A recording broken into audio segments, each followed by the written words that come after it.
relationships. Sure, they're fun. They're super fun. Is it possible? I mean, you're obviously where you're at, freedom on the freedom spectrum. Mm-hmm. Do you need someone that's like, how does a relationship work with you? Do two people need to be on the journey of self-reflection together for it to work? Like, what's the formula? No. I once did a very short post where I did Q&As or Ask Me Anythings on Instagram, and I think the question was something like, how do you know when you found the right one? And my response is, they're all the right one. Because they're right for where you're at in terms of what you're requesting to be revealed through that person. So it's always a mirror, right? So I wouldn't say that, and again, it sort of speaks to, it's a great question, but it speaks to a little bit of Kelly's mind, right? Which is trying to get things right, right?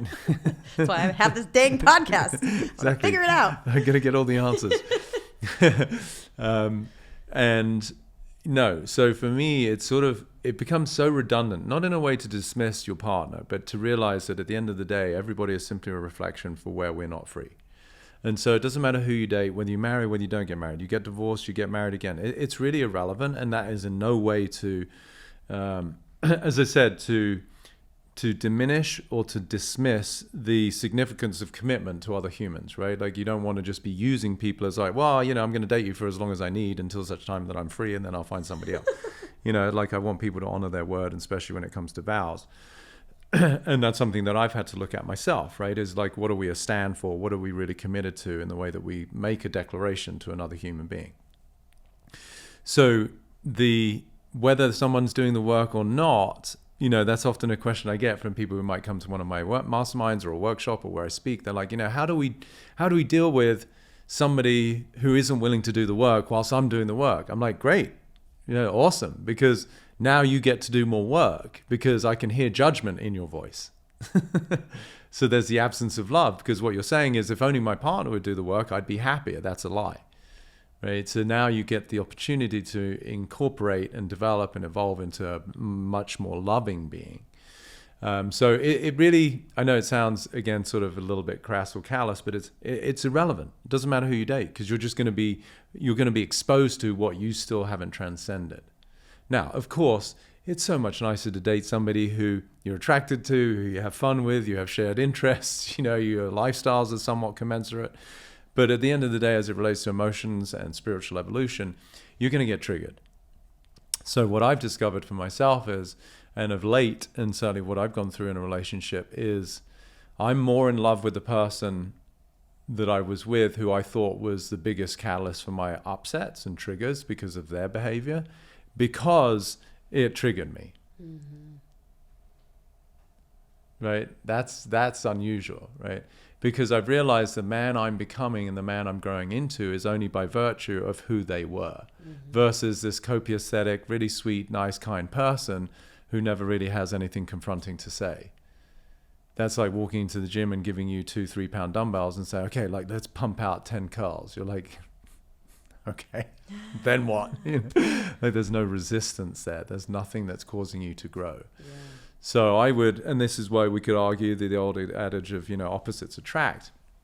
And I would argue because that's where you're going to get your buttons pushed, because of the conflict. Teary? Are you getting teary about your old relationship? No, okay. No, I'm happy to, but not in this case. That was just an itch. Okay. Yeah.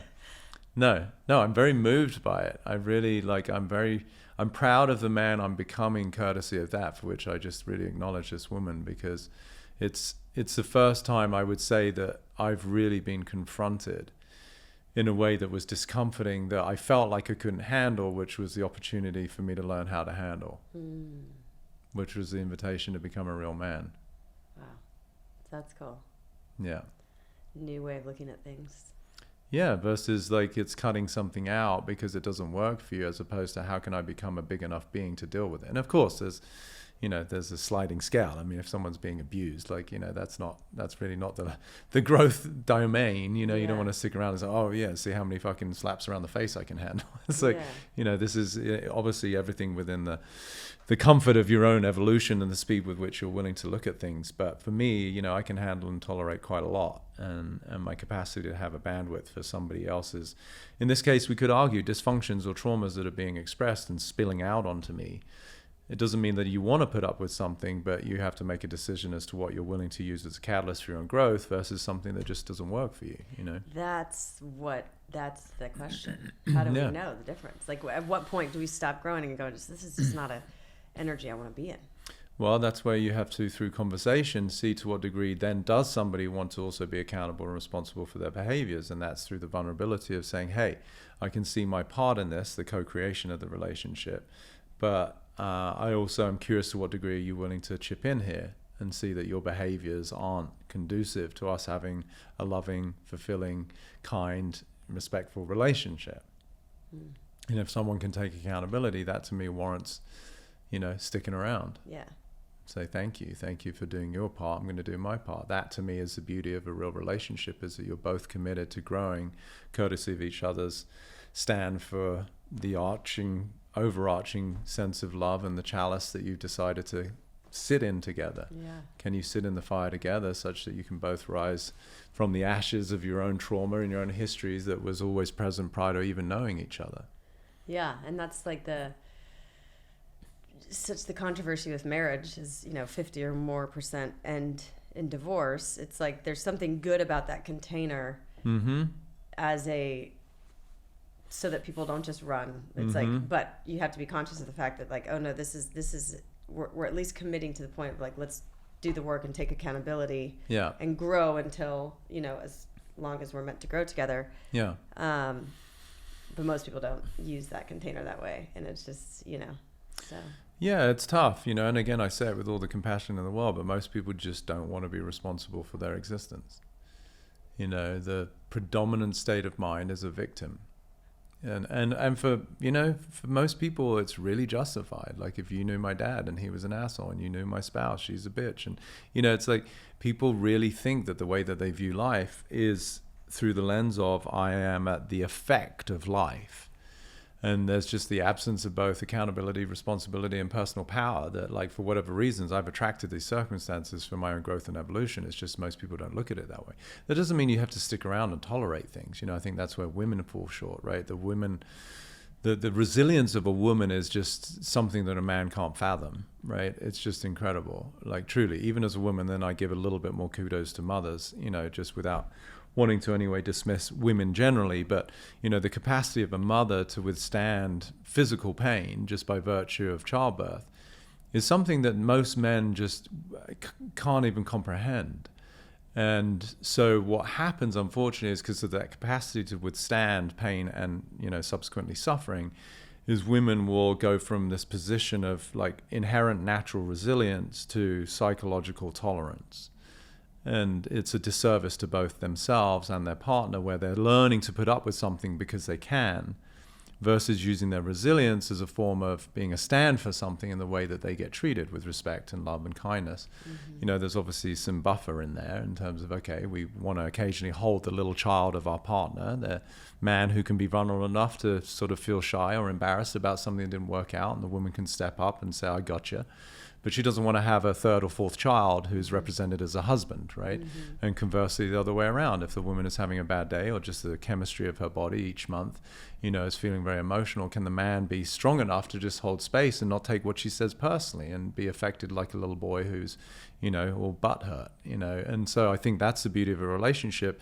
It's just, rather than being 95% a woman and 5% a little girl and 95% a man and then 5% a little boy, those roles tend to be reversed, where, I'm going to give more credit to the woman. The women tend to be more mature. And so invariably, okay, maybe you got 50-50 with a woman, but it's 5% a man and 95% a boy, and that dynamic's just not going to work. And this is why we have, these boss women and the masculine that's being way too far expressed in the feminine. And it's like leading to all sorts of stress and pressures and imbalances and dysfunctions.